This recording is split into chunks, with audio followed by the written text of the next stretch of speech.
मृत्युञ्जयाय रुद्राय नीलकण्ठाय शम्भवे अमृतेशाय शर्वाय महादेवाय ते नमः।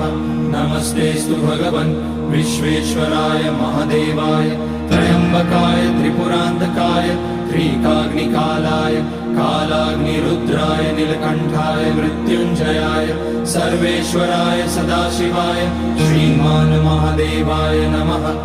ॐ नमः शम्भवाय च मयोभवाय च नमः शङ्कराय च मयस्कराय च नमः शिवाय च शिवतराय च। ॐ त्र्यम्बकं यजामहे सुगन्धिं पुष्टिवर्धनम् उर्वारुकमिव बन्धनान् मृत्योर्मुक्ष्यमामृतात्। नागेन्द्रहाराय त्रिलोचनाय भस्माकराय महेश्वराय नित्याय शुद्धाय दिगम्बराय तस्मै नकाराय नमः।